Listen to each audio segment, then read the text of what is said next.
Into Balanced Living with Dr. Marissa. Promise you joy in the mystery. Dr. Marissa, also known as the Asian Oprah. Her mission, to be a beneficial presence on the planet. Her purpose, to be your personal advocate to live, laugh, love, learn. Her life motto, don't die wondering. Take back your life with Dr. Marissa Pay. And welcome. You're tuned into Take My Advice. I'm not using it. Get Balanced with Dr. Marissa, the morning show here on KCAA, CNBC News, NBC News, and NBC Sports Radio Station, AM 1050, FM 106.5, home to the Asian Oprah, and streaming everywhere.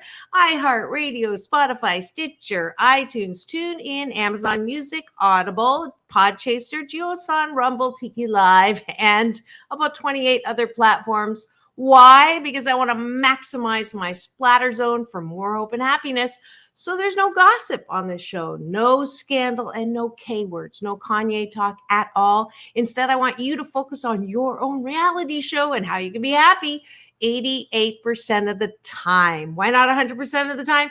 Because if you were 100% happy, then you'd be dead. I don't want to see dead people walking or talking. So I have topics and guests and series to that end so that you can learn something new every single morning. And I'm so delighted to have a very special guest today. I do believe this is the first time I have an Olympian. I've interviewed several Olympians on the red carpet, Shannon Miller, a lot of gymnastics folks, but not in studio. So I'm so delighted to welcome my very special guest. He's an author, he's a motivational speaker, but most important, he is a 4-time Olympian, and he will be, he's the first person to ever compete in 4 Winter Olympics in 4 different decades, 88, 92, 2002, and 2010. And he's currently 60 years old. He uses oil of Olay, currently training for the 2026 Milan-Cortina Winter Olympics, where he will break a 100-year-old record when he becomes the oldest Winter Olympian ever and the first person to compete in 5 Winter Olympics in 5 different decades. As I mentioned, he is a motivational speaker and author who takes his bumpy ride into life lessons that can help us all have a smooth slide into success. Please welcome to my studio, Ruben Gonzalez.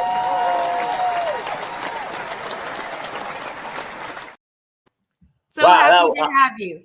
I am impressed that you can remember all those letters and numbers of all those places you've been featured. That boy. Well, this is show number 911. Wow. Show podcast number. I've been on 570 consecutive weeks on the air, and we'll be celebrating 11 years come May 1st. So I better know my numbers and my letters, but I'm going to give myself a little applause on that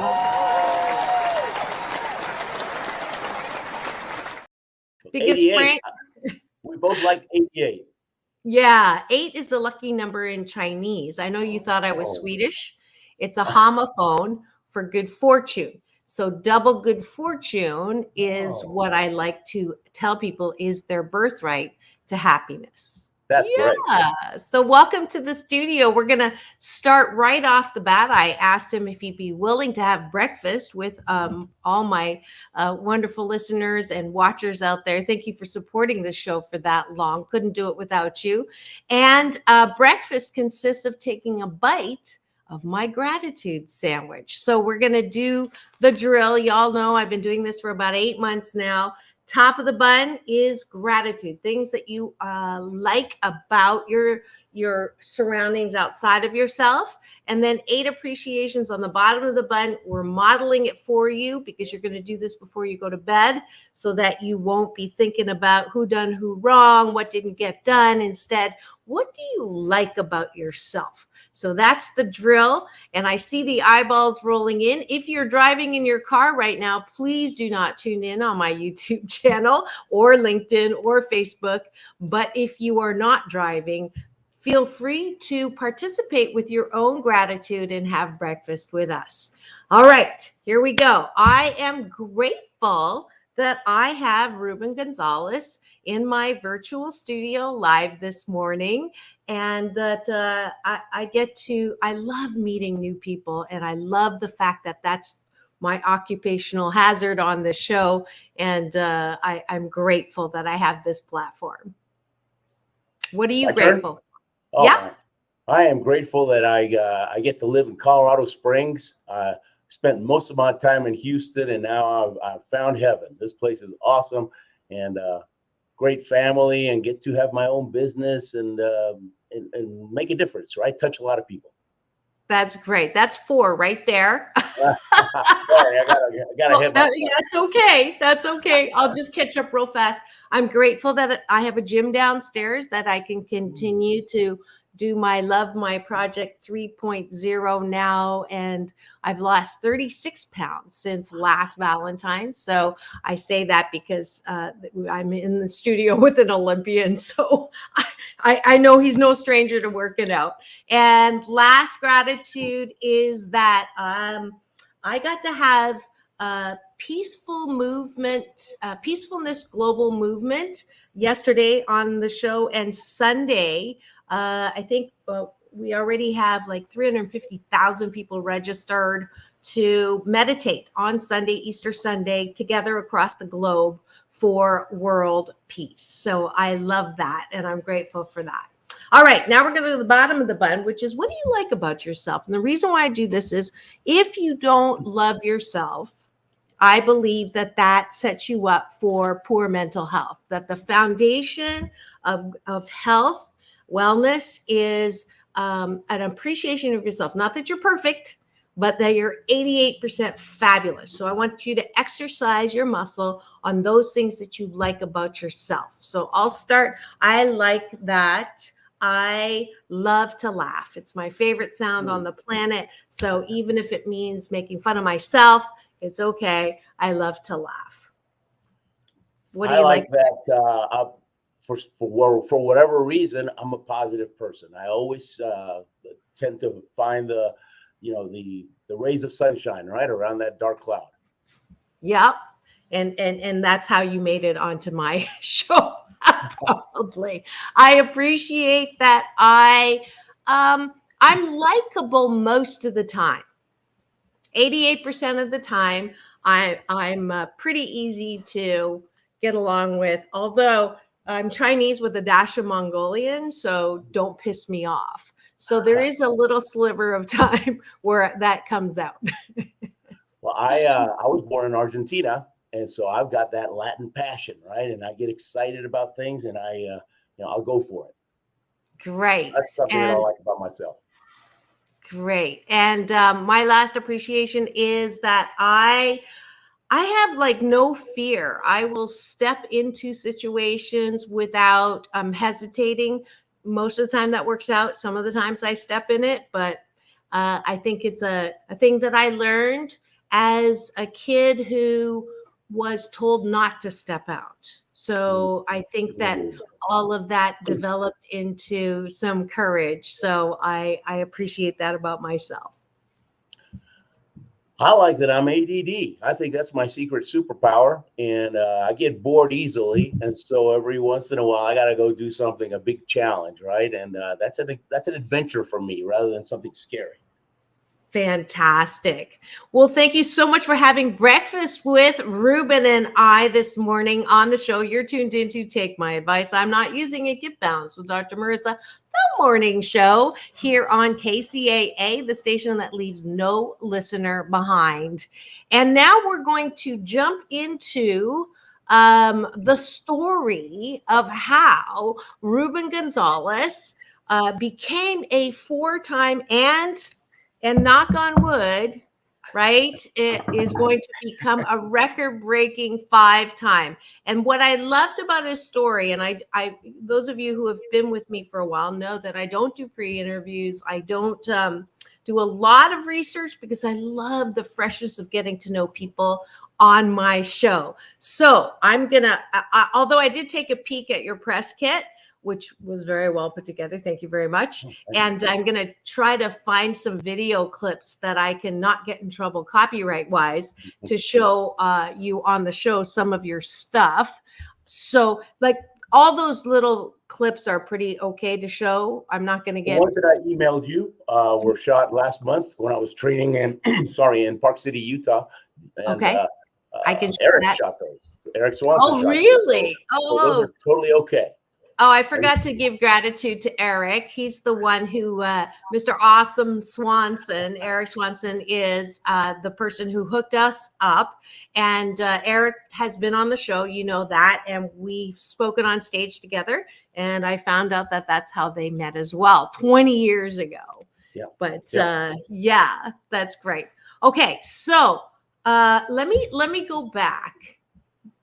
You know, did you ever imagine at the age of 5, 6, 7, 12, you know, that you would be a 4-time Olympian? When I was 10, I saw the Olympics on TV for the first time, and I was hooked. I thought, man, that's my adventure. That's what I want to do. Problem is, I'm not a great athlete, okay? I'm a slowpoke. I was always the last kid picked for PE because a lot of heart, but no body. So I didn't believe. And even though I talked about it, I didn't do anything because I didn't believe. And it wasn't until 21 years, until I was 21, that I'm watching the 84 Sarajevo Winter Olympic Games on TV. And I see this little guy about 5 feet tall, and he wins the gold medal in figure skating, Scott Hamilton, right? When I saw him, everything changed in my head. I thought, man, if that little guy can win, I can at least play. I'm going to be in the next Olympics. I just got to find a sport. So at 21, living in Houston. Wow. 21. I have you done research on the average age of someone who makes it to the Olympics? That would be a good number to find out. I'm sure it's around 8. Is it around 8? I'll bet it is. Okay. Okay. I'll look it up. I'll look it up. But so I'll say 21. So after high school, what was the original track? Being born in Argentina, I'm a soccer fanatic, like every other Argentine guy. Played soccer all my life, but I was always on the bench because the other guy got to the ball first, and so it was very frustrating. I actually played in my college, but I played 5 minutes a game. And when I saw Scott Hamilton, I believed for the first time. Before I had the desire, but I didn't have the belief. Belief will get you going, right? If you believe something's possible, why not? I'll give it a shot. Desire will keep you in the game long enough to learn the skills you need to start excelling, right? And so I always had the desire. Now I was ready to take action.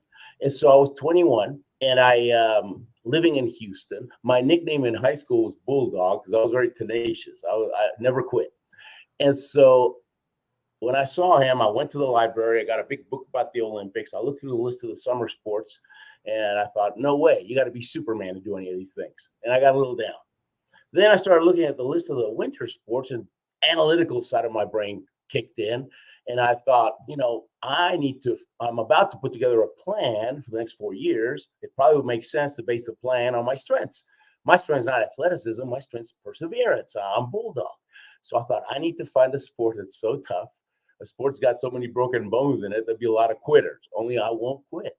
And that's how I picked the luge. I thought, that looks tough. That totally makes sense. And that I love the analytical part of it. It was no accident. It's not like what you're naturally prone to or talented in. You literally went down the entire list to find something that you could feature your own strengths about your tenacity, which is fabulous. Yeah. And I just did look it up. It's interesting. It's 11. wow. You were close. Wow. Average Olympic Amazing. athlete starts their sport at 11 years old. It takes 14 years of development to reach the status of Olympian. Wow. And the ages range from 14 to 52, 72% age 20 to 30, 99% age below Wow. 40. You're in the top 1%, sir. And the mean ages are 27 and 26.2. Is that That's crazy? awesome. Isn't that crazy? So do Yeah. you feel like even more special now? More grateful. I'm grateful. Okay. I mean, you know, sometimes I'll do a Q&A, especially when we're coming up to an Olympics and I do a Q&A after a speech. They always ask, you know, are you going to win the gold medal? Right. I say, man, I'm happy to get to play with the big boys. Okay. I mean, I'll be happy if I get my picture in the cover of AARP. How about that? Yeah, you are very humble. I watched some of your TED Talk, and the thing that I love what you've done is, no, you're not a medal contender. You maybe not even, you didn't even think of being a medal contender, but the goal was Olympian, and you made that goal not once, but 4 times, going on 5 times. But what I loved is you took that experience and gleaned from that some life nuggets to be able to help people who are maybe thinking like you were at one point, you know, the last one on the bench picked, the slowest one, not a natural athlete, so to speak. And that you know, if you put your mind to it, and this is the message that I love giving children, I get down, I look in their eyes, wherever I am speaking in the world, and say, you know, that you can do anything you put your heart and mind to. And so when I watched your stuff, I'm like, okay, this is my Olympian version of my message to kids. Yeah. And I love that. And, you know, I was just talking to someone yesterday, and he asked me, did you want your kids to be Olympians? And I told him, no, they have to figure out what their dream is. And you could be a gold medal architect, or you could be a gold medal teacher, or you know, you just follow your heart. And I've always told them, you don't even think you need to do sports to please me. You figure out what you want to do and chase that, outwork the competition, and look out. You know, you'll reach it, and people start calling you lucky. Yeah, for sure. Now, I want to show your recent training video, and because I think it's kind of cool to, I mean, and then we'll talk about the sport. Maybe I'll show Jerry Seinfeld's take on luge. But I know that when I told people, you know, I have a 4-time Olympian, the question is, in what sport? And I say luge, and half the people are like, what's that? So I think there's some, it would be good to take a look at this. So this is the one you're training in, right? Yeah, that was a couple of weeks ago. Here we go. Let's open this up. See if I can. Is there sound on this? Oh, there we go. There you go.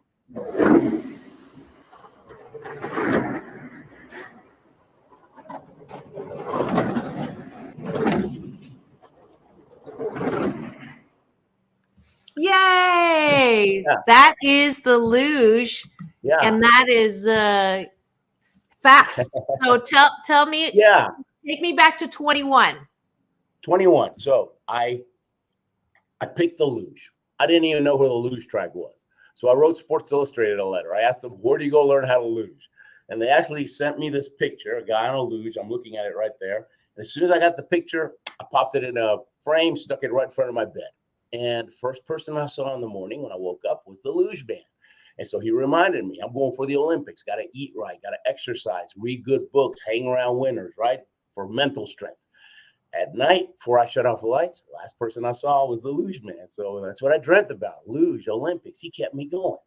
And so they said Lake Placid, New York. That's where the track is. So I call Lake Placid. I'm an athlete here in Houston. I want to learn how to luge so I can be in the Olympics in 4 years. Will you help me?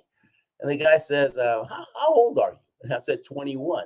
And he starts laughing. He goes, forget it, man. You're too old. We started off with our 8, 9, 10-year-olds, by now you should have 10 years experience. There's no way. And I didn't know what to do.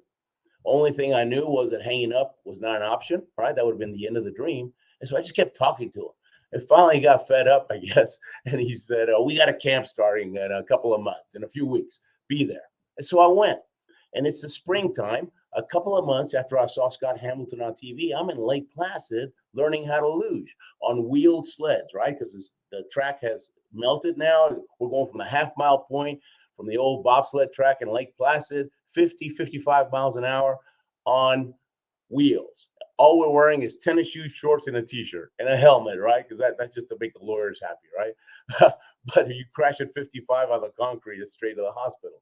And so that's how I started. And it was a 2-week camp to learn the basics of how to drive a sled. They put me in a group with 15 other guys, and everybody, every day, a couple less guys showing up. And they all had all these reasons, right? I thought they were more like excuses. But I just kept at it.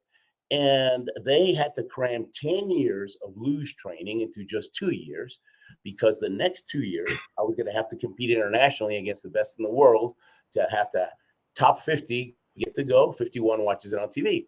And so I had to, they crammed it in. And so I got hurt a lot. I broke my foot twice, my knee, my elbow, my hand, my thumb, a couple of ribs. But my thinking was, when he hung up, actually, and he had told me it's going to be brutal. You're going to break bones, right? He tried and talk me out of it. I'm glad he didn't candy coat it. He could have said, "Hey, you're laying down, going downhill. Doesn't get any easier than that," right? But when I hung up, the reality hit, right? I thought, whoa, he didn't say I might break bones. He said I will.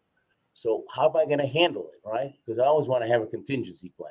How am I going to handle it? Well, I've broken bones before. You wear a cast for 6 weeks, take off the cast, it's healed up and stronger than before. So when you really think about it, broken bone is just a temporary inconvenience. So see, okay. I reframed it, right? And so now, where the other guys, they'd get a bruise and they'd quit, even a broken bone wasn't gonna, stop me. So I always tell people, you got to hope for the best, right? Pray for the best, but you have to prepare for the worst, so you're strong. So that's weird. My dad used to say that all the time. Yeah, well, I learned that from my dad too. That's a dad thing, I guess. That's funny. You said something about when you were giving all those all that data. I can't wait to watch this episode, because I got to copy all that data. Anyways, something you said about the percentages. When my first Olympics was Calgary 88, right? 1988. And I was 24, 25. And then I did Albertville, France, 4 years later. And then I quit. I wanted to do different things. I was burned out, really, after 8 years of training. And for 6-7 years, I didn't do a thing. And then my coach, he calls me out of the blue and he talks me into coming back. And so I started training again. And I told him the only way I'm coming back is if you'll train my brother too. And because he can make it too. And he goes, "Well, how old is he?" "Oh, he's 30 years old." 30 years old? Are you crazy? And coach is a 3-time world champion. Okay. "Oh, you got to see this guy. He's an incredible athlete." He's not. He's an architect, right? But oh my God. But he was mentally tough. I said, "All right, bring him along." So he goes, he starts training. He breaks a few bones too, but we're all bulldogs in our house. No chihuahuas. And on the last race, he pulls one out of the back. He wasn't going to make it. I was already qualified. He wasn't going to make it. He just didn't have the points. On the last race, he just has an incredible result. Gets all these World Cup points, bumps him up to 49th in the world. We made Olympic history. First time two brothers compete against each other. I mean, his story is better than mine. And so that was Salt Lake City, 2002. That was 10 years before my last Olympics. Salt Lake was 10 years after. And when I walked into the Olympic Village, I was shocked because everybody looked so young, right? I felt like I was 39. No, yeah, 39. And I felt like a dad visiting his kids in college, right? And meanwhile, everybody's asking me the same thing. "What are you coaching?" And I say, "No, I'm an athlete." And they'd look at me up and down. He goes, "No, come on, what are you coaching?" Geez, I'm the Rodney Dangerfield of the Olympics. Then I quit again for about 7 years, and I started my speaking business and wrote a bunch of books. And then I started getting bored again, started training, and I made Vancouver at 47. By then, they thought I was coach's dad, right? And by then, all the other coaches they're all on my side. They're saying, do it for the old guys. So now that I'm doing this again, everybody, especially middle-aged people and above, they say, they always tell me, I am so glad you're doing this because you're giving everybody hope, you know? Yes. Everybody tends to slow down and you're showing them that, you know, you don't have to. Yeah. So that's the driving force for this one. That's the motivation for this one is to do that, right? To create a ripple effect of success. That's great. And just in case, well, first let me do the ID. If you've just joined in and you're wondering who's in my studio today, he's a 4-time Olympian Ruben Gonzalez, who's talking about how he got into luge and how he is going now for 5-time and the oldest on record Olympian to do 5 times in 5 different decades. And I'm asking him, like, how the heck did this happen? And the process, and just in case you think that anyone can sort of pick something and then get into it late and be successful in it, let's just back up for a second, because you kind of lightly went over the coach saying you're going to crash, you're going to break something. When I looked this up just now, I'm going to show you something that's kind of funny in the sense, because it says a crash compilation. So hold on. Skip the ads first. All right. And here is, let me share the screen. It's just a little compilation just so that you can see that this is a serious sport, and that, you know, what's scary is a bunch of videos, as soon as I Googled this, said the crash and death. Fischnaller making his way down to the lower part of the track, well into the red, and skidding and over. Oh no. That is just a huge surprise for one of the steadiest athletes on tour. That is so unfortunate and so disappointing to see that Dominic is crashed. Wow, that's a tough race. The 27-year-old multi-time World Cup event winner is okay, stood right up. What happened here, Alex? Able to keep the sled kind of in that middle ground between those, like upside down. I'm going to fast forward through this. This is exactly where she had her problems during the World Cup, and she will not have enough speed. How fast are you going at the fastest point, Ruben? All the tracks are different. Most of them are around 75 to 80. When we went to saying that, I feel like when we went to first time we went to train in the Vancouver track, which is actually up in Whistler. She just had a lot of pressure on the end of Kreisel, and that one is first thing they told us was it sent her into left wall. And the engineers messed up. It's 20 miles an hour too fast. It was 95 miles an hour. That is so scary. I know, looking at this curves. So it's a tough sport. It's you take 5 or 6 runs and you are worn out afterwards. That's tough. And crashing is just. Well, you talk about, I thought this was going to be a shorter compilation, but I feel bad. I'm just looking for the sensational stuff. But I think that it's important for people to no, it's not golf. Yeah, it's not golf. And how many bones did you break the first? That couple of years were really tough because, again, they were pushing me too fast, right? That's what we had to do. Foot twice, my knee, my elbow, my hand, my thumb, a couple of ribs, and those are all different crashes. And so, but you just get a mindset that, hey, I will until, right? I will until. No excuses. And it's funny, whenever I hear somebody have a bad attitude or excuses about things, I totally lose respect for them, right? Because that's not what we're about, you know.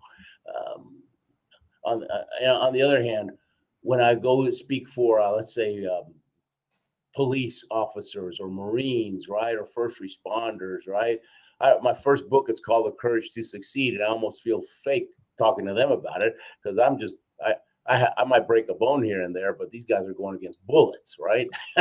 Their courage is 10 times more than, and so I guess everything is relative. But when we first went, the first 2 years were a very physical challenge, right? Because we're trying to learn how to drive that darn sled.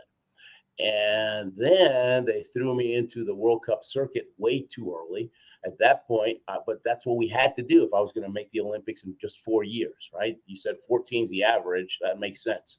And so imagine at that point, I'm barely getting down the track. And I'm still scared to death. I mean, I white knuckled it for 25 years. I was scared. I hated the luge. I didn't like it, but I knew this is my ticket to the Olympics. This is my vehicle. It's going to take me to my dream. So you focus on the dream. You don't focus on the struggle. You focus on the dream. And so now I'm after 2 years, I'm about as good a luger as a kid that just got his driver's permit, 16-year-old kid. All right. And a threat to humanity. They put me in this room. And now I'm about to be in a World Cup race. Now imagine that kid, they put him in this room, and on the other side of that wall is the Indianapolis 500 Speedway. And he starts looking around and says, hey, wait a minute, that's Mario Andretti. That's AJ Foyt. That's Al Unser. What am I doing here? I just got my driver's permit. And it was a total crisis of confidence. And I felt like I didn't belong. And I would go to the darkest corner of the start house, and that's where I would get ready. And I would just focus on just keep getting these World Cup points, work on the standing. And I couldn't even look at them in the eyes because it's a room full of Olympic champions, right? And meanwhile, the Germans, who totally dominate the sport, I might be walking down the track and there's a bunch of Germans working on a sled. And I go, hey, Hans, how you doing? Nothing. They don't even say hello.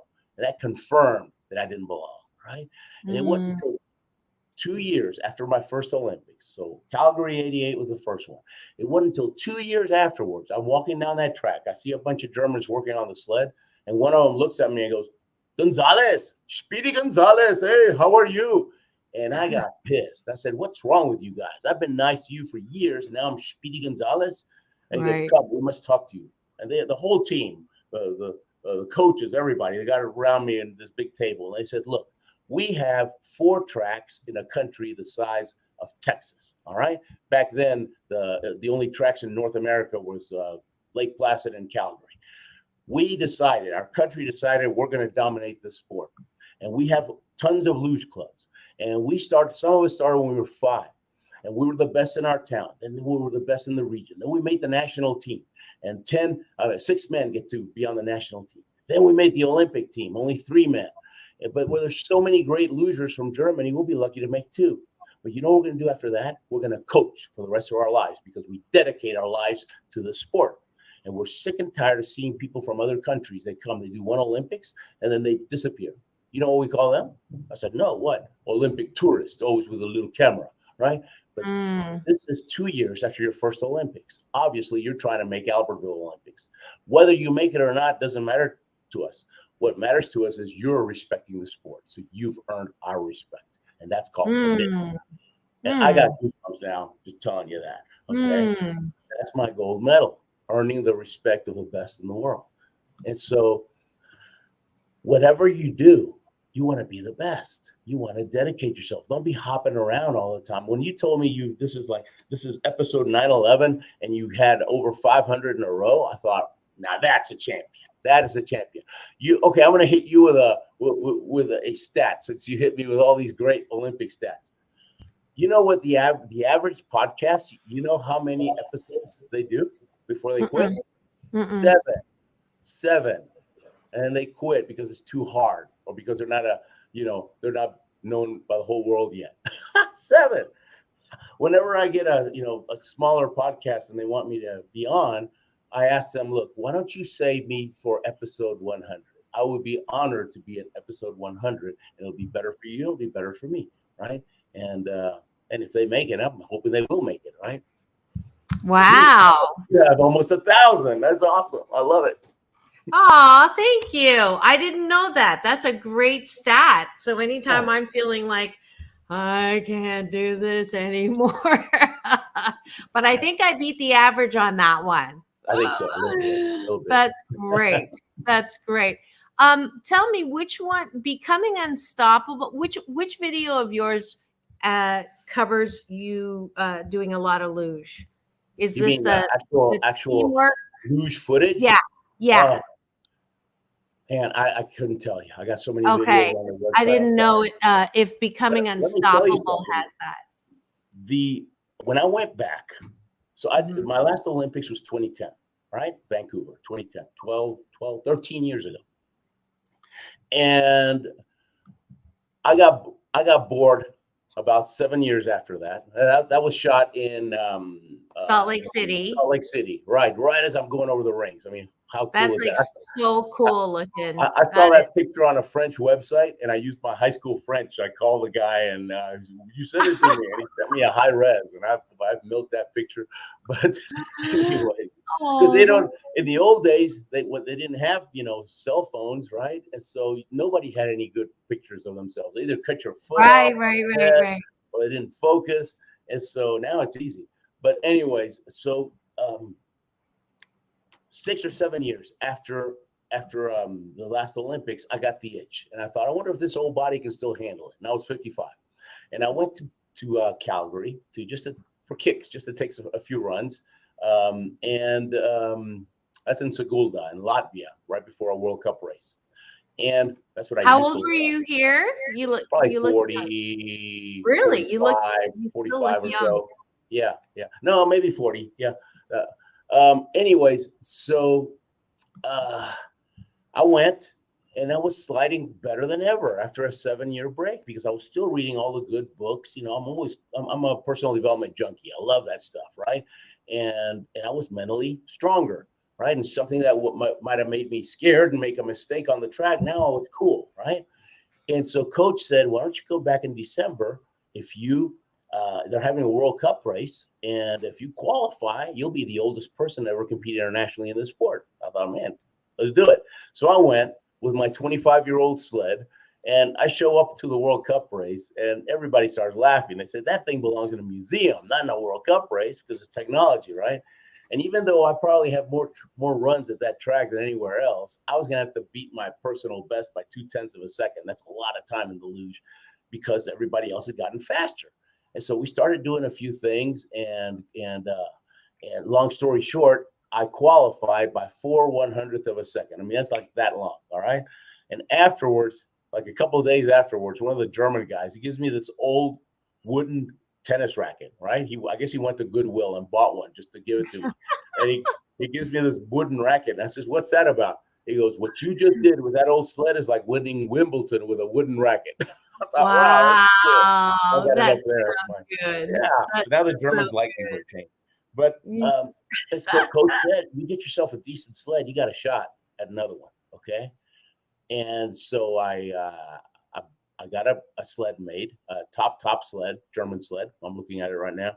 And but because of COVID, it was stuck over there in Calgary, and I couldn't train. COVID hit my business pretty hard, and so I couldn't afford to go train.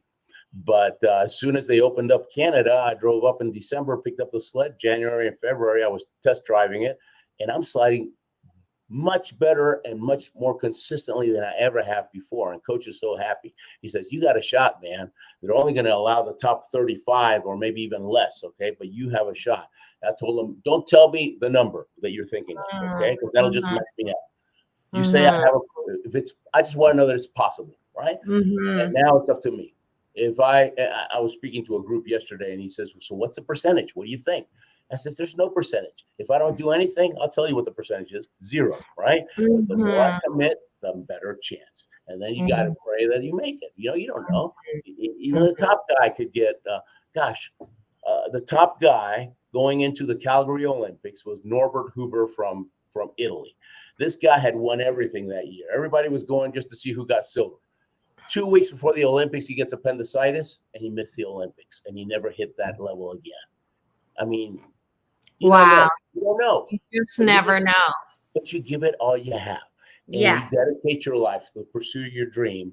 And it's not about the dream. It's the dream is like a little carrot, right? And we're the donkey or the horse, right? That follows the carrot on the stick. But Right. if you dedicate your life to the dream, you have to dig. You have to dig deep inside, Mhm. and you start discovering your gifts. And you have those for the rest of your life. It's about the person you become, right? And so don't ever let anybody tell you, yeah, you're just being selfish. You're all about you. No, you're being selfish because you're just sitting there watching TV all day long. You're not doing anything with your life. At least I'm bettering myself and, helping the world become a better place. And that's something anybody can do. Right, right. And there's that is like drop the mic right there, because there's a lot of people out there who, oh, they complain about this, they complain about that, they blame, they shame, they, all kinds of, and it's like, just focus on you. Are It's you you. happy with where you are, right? Yeah. And then the other thing is, I purposely didn't show the videos where the crashes, there was actually fatalities, because as you just said, if you're focusing on worst case scenario or things that are out of your control, then you're giving your power away. And I'm a big believer of that. So I don't focus on anything. If something happens with my body, and the first temptation is to Google, right? Everything that disease it could possibly be, right? Or what's the worst thing that could happen, like the percentages, that are going to keep you from making it there. Like I was going to Google how many people have died in Luge, and it's like, I'm not even going to go there, right? Because I don't want that to be part of your in your It messes up your head. in your head. But people don't understand the power of choice. That is our biggest muscle in life. Is if you don't like something that you're looking at, then quit forking looking at it. If you get upset reading, through posts, that don't look at it. But it's Asian like, Oprah said forking, okay? She didn't say anything worse than that. Okay. Just want to make that clear. Thank you. It's an FCC violation of $20,000. Oh, is it? Oh, Yeah. So definitely. No, and thank you know you. what? Successful people think about and talk about what they want. And Not what they don't unsuccessful want. people, they think about and they talk about what they don't want. And whatever you talk about and think about comes about. So just hang around winners. My dad always said, the books you read, the people you hang around with. I bet your dad said that too. Yeah. He says, Yes, surround yourself with people that have already done what you want to do. I did this, my first TED Talk. I mean, I've been speaking professionally full time since 2002. I was a copier salesman in Houston. And about a week before the Salt Lake City Olympics, or a month before, just a few days before, this little kid in my neighborhood, a little fifth grader, he goes, because I was always playing with the kids, and he goes, Ruben, when you get back from the Olympics, will you be my show and tell project at school? I said, sure, why not? And so I came to the school, and I thought, show and tell, right? Everybody's showing something. 5 minutes. So I took the sled, the helmet, the Olympic torch, because I was a torch bearer. I thought, no prisoners. I'm finally going to get my gold medal. I don't care if it's against a bunch of fifth graders. And I go. The principal takes me to the big room. There's 200 kids sitting there. He says, you have 45 minutes. Have at them. They turn it into an assembly, and they didn't tell me. And I almost ran out the door, okay? Mr. Courage to Succeed. I was so scared. But I said a little prayer. I said, God, what do I do now? And what I felt I needed to do was just tell them your story and give them some pointers how they can reach their dream. And afterwards, the principal said, you have a gift, man. You need to do this for a living. He was so in my face. And I thought about it. I thought, this is a whole lot more fun than selling copiers, Maybe I can impact some lives. I quit my job 3 days later, which I don't recommend. But I thought, if I can sell a copier, I can sell a Ruben too. And I just started hitting the phones. And I built a business. And so my first TED Talk was last year, 20 years later.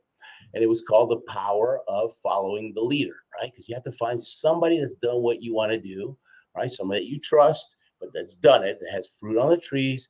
Find that leader and then follow the leader. And then you do that long enough, you become the leader, and then find a higher leader. You just do that.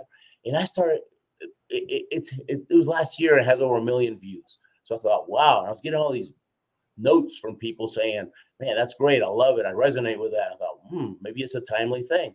And so I wrote a book called The Shortcut, right? And it's because the shortcut to success is what? Find the leader, follow the leader, become the leader, right? And so you can get it there at shortcutbook.com, but it's a story. It's just a fun story about a hard head that needs to learn how to follow the leader, and it's based on this hard head, because it took me 3 Olympics to start listening to coach. My coach used to say, my first coach says, Ruben, your nickname shouldn't have been Bulldog, because you were half Bulldog and half Mule. If you'd have just listened to me, you wouldn't have gotten hurt so much. Now I finally got my head straight. About 5 years ago, I got my head straight, and I just let go. I let go, and whatever the coach says, I do it right away. And that's a big, big reason why I'm better at 60 than I was ever before. Isn't that crazy? That is crazy. How many times did you crash the first year? Oh my gosh. At first I was crashing 4 out of 5 times. Okay. I mean, I had bruises on top of my bruises, and for the longest time, crashing 4 out of 5. And then one day I crashed 3 out of 5. That was like a great day. By the end of the second year, I'm crashing about 1 out of 100. Finally figured out how to drive the darn sled. But still, I mean, I wasn't consistent, I remember after 2 years, I had my first clean run. That means you didn't even brush any walls. That's a big milestone, right? Because it means, hey, at least I'm controlling this thing a little bit. And I went to coach, right? And I said, Coach, I had a clean run. Big Austrian coach, he's a 3-time world champion. His standards are so high, right? My best run ever is like super mediocre to him. But I said, I had a clean run, Coach. Nothing. Didn't even smile. Coach, you didn't hear, right? I had a clean run. That's good, isn't it? And he goes, yes, it's good, but good is not good enough. Luge, Olympics, 4 runs. You must be consistently good. Oh, come on, Coach. Let's go get a beer. He goes, you get 4 clean runs in a row, I buy you beer. I still haven't gotten my beer. But but you got to be consistently good. My kids, they've both done piano for over 10 years, piano and voice. And something that it's funny, their piano instructors say this, and my coaches say this too. They say, you don't practice till you get it right. You practice till you can't get it wrong, right? There's a big difference. And that's what being a professional is. Consistently and persistently practicing till you consistently and persistently get the proper result. Wow. Well, before I forget, I'm going to give you something I don't give all my guests, but because you have, stepped out of your comfort zone. I know that we talked about you being an introvert, and I call people like you, you're a practiced extrovert. You're not naturally an extrovert, but for all the ways in which you just said, I'm going to do this, and then taking your message and are now helping a lot of people with, finding that inner strength in them. I'm giving you Dr. Marissa's Beneficial Presence on the Planet Award.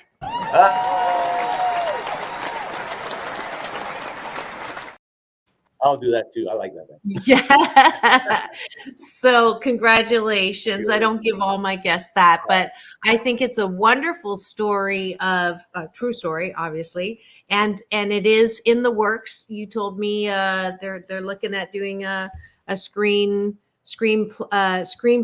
on this right now. So that's kind of cool. Yeah.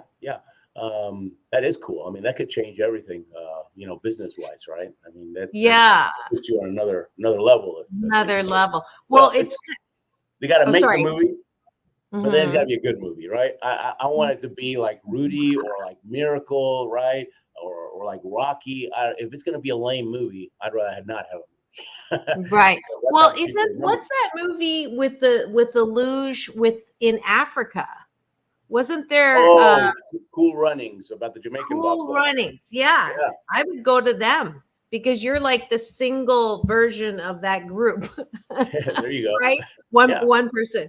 Yeah. So how much is a luge sled? Just funny out of curiosity. You asked that because I just got one. So mine was about $6,000, and but mine. It's great, okay? Great compared to my last sled. But you take a German sled, they will go, after they get the sled, they will go and do hours and hours of wind tunnel testing. And then they reshape the sled to complement the body of that particular athlete. And that wind tunnel testing drives the price up to 30 or 40 grand, right? And so I remember an article by Bodie Miller. Bodie Miller was an Olympic skier, and he won many gold medals. And he wrote an article, or he was in an article, and he said, even the best skis are made by a factory. You have to test them. You test 100 skis, there might be 5 that are fast. I don't know why they're fast, but they're 5. Then you got to find those 5. Well, I don't have that luxury, right? Because I'm the sponsor. People ask me, who's your sponsor, Ruben? Pepsi, Nike? No, mine are Visa and MasterCard. Okay, I have my own. But so I have a sled. It's a great sled, but is it one of the top 5? Probably not, right? But it's better than I ever had, and so I'm grateful for that, right? Yeah. Well, the fact that you qualified already with the old tennis racket that German guy said, that's pretty impressive. Think of what you could do with that. But again, if you've just tuned in and you're wondering who's in my studio, his name is Ruben Gonzalez. He's a 4-time Olympian. He none of that is accidental. He put his mind, body, soul, and spirit into the choice to focus on what can he do to get himself into the Olympics, as well as what he can do now, turning all of the knowledge that he has gotten in doing that to help other people with motivation and what it takes to be successful. Now, what do you, well, no, I don't even want to talk. I was going to say the scandals in the Olympics, but again, I'd break my own rule about no scandal. No, I probably don't know it because I don't watch the news and I don't read, because that's all.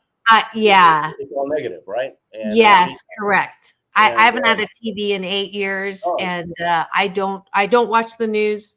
My daughters are like, Mom, and I'm like, I will hear about it when it gets to that point where I need to hear about it. So when I lived in Houston gets hit by a hurricane about once every 5 years. And so my friend across the street, Tom, I told him, hey, I don't get the paper and I don't watch the news. So there's one headed right for us, or we're about to be invaded by Nazis or something, let me know, because I'm clueless. So Tom will let me know. I'm cool. I'm not missing anything. Yeah. So you're married? Yep. And have 2 children? 2 kids. Gabriella is 20. Let's see, she's 23, and she's getting married in a couple of months. She's a Moody Bible graduate, and so social worker in Wisconsin. Our son Grayson, he's finishing up his high school. Where they're both homeschooled from day one. They've never been in a public school, and because when we were dating, I met a guy who had homeschooled his kids, and these kids were a cut above. I mean, these kids, they look at you in the eyes, they shake your hand, yes sir, no sir. I asked him, Craig, what's up with these kids, right? And he says, we homeschool them. It's not about the education, it's about the values. We control the values. I like that. It's so that's great. Yeah. So Grayson, hopefully, he just got a congressional nomination for the Air Force Academy. So hopefully he'll be going to the Air Force Academy. Just has to, he has to do his medical and get a medical waiver for something that he has. But hopefully we're praying that he'll be off. That's great.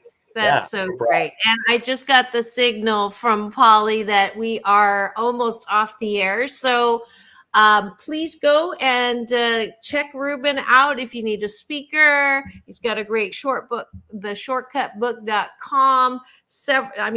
A plethora of ways in which you can keep in touch with him. You just Google Ruben Gonzalez and he'll come up as well. Your website is rubengonzalez.com is my guess. Or the Luge Man. You can find me. Luge Man. Yeah. Absolutely. Google Olympic Luge speaker. You'll find me. I'm easy to find. That's awesome. Thank you so much for coming in and sharing your life and your words of wisdom. This is what I do at the end of every show. So if you would do it with me, peace in, peace out.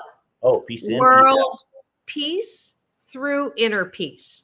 Oh, I like so that. Peace in. I knew you would. Peace out. World peace through inner peace. This is Dr. Marissa reporting live from my loving room, reminding you that it is all about balance. And go check out Ruben Gonzalez. And don't forget, the most important thing is have the best day ever.